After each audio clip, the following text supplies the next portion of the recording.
മുല്ലപ്പെരിയാർ അണക്കെട്ടുമായി ബന്ധപ്പെട്ട തർക്ക വിഷയങ്ങളിൽ കേരളത്തിനെതിരെ രൂക്ഷ വിമർശനവുമായി തമിഴ്നാട് ടി.വി.കെ സർക്കാർ രംഗത്ത്. സംസ്ഥാന നിയമസഭയിൽ അവതരിപ്പിച്ച നയപ്രഖ്യാപന പ്രസംഗത്തിലാണ് സർക്കാർ ഇക്കാര്യത്തിൽ നിലപാട് വ്യക്തമാക്കിയത്.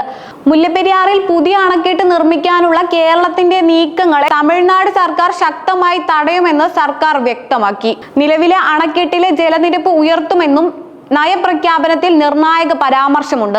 തമിഴ്നാട് സർക്കാരിന്റെ നയപ്രഖ്യാപനത്തിൽ സംസ്ഥാനത്തിന്റെ സമഗ്രമായ വികസനവും സാമൂഹിക സംരക്ഷണവും ലക്ഷ്യമിട്ടുള്ള സുപ്രധാന നിലപാടുകളാണ് ഗവർണർ മുന്നോട്ട് വെച്ചത്. ലഹരി വിരുദ്ധ നയത്തിന്റെ ഭാഗമായി സംസ്ഥാനത്തെ ലഹരിമരുന്ന് ഒഴുക്ക് തടയുന്നതിൽ മുൻ DMK സർക്കാർ പൂർണ്ണ പരാജയമായിരുന്നു എന്ന് ഗവർണർ രൂക്ഷമായി വിമർശിക്കുകയും ലഹരിയുടെ അനിയന്ത്രിതമായ വ്യാപനമാണ് സംസ്ഥാനത്തെ കുറ്റകൃത്യങ്ങൾ വർദ്ധിക്കുന്നതിന് പ്രധാന കാരണമെന്ന് സർക്കാർ വിലയിരുത്തുകയും ചെയ്തു.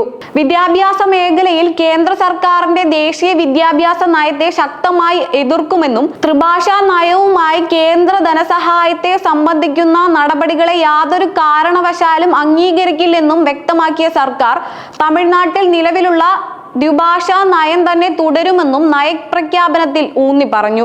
ഇതിനു പുറമെ ജാതിക്കും മതത്തിനും പണത്തിനും അതീതമായ മൂല്യങ്ങൾ ഉയർത്തിപ്പിടിക്കുന്ന പാർട്ടിയാണ് ടി.വി.കെ എന്ന പ്രസംഗത്തിൽ എടുത്തു പറഞ്ഞ സർക്കാർ സ്ത്രീകൾക്കെതിരായ അതിക്രമങ്ങൾക്കെതിരെ വിട്ടുവീഴ്ചയില്ലാത്തതും കർശനവുമായ നടപടികൾ സ്വീകരിക്കുമെന്ന് കൂടി വ്യക്തമാക്കിയിട്ടുണ്ട്. വിജയ് സർക്കാരിന്റെ ആദ്യ നിയമസഭാ സമ്മേളനമായതിനാൽ വലിയ രാഷ്ട്രീയ പ്രാധാന്യമാണ് ഈ നയപ്രഖ്യാപനത്തിനുള്ളത്. പെരിയാർ, അണ്ണാദുരൈ, അംബേദ്കർ തുടങ്ങിയവരുടെ ആദർശങ്ങൾ ഉയർത്തിപ്പിടിച്ചാകും ഭരണഘടനാ നടപടികളെന്ന് സൂചിപ്പിച്ചുകൊണ്ടാണ് ഗവർണർ പ്രസംഗം പൂർത്തിയാക്കിയത്.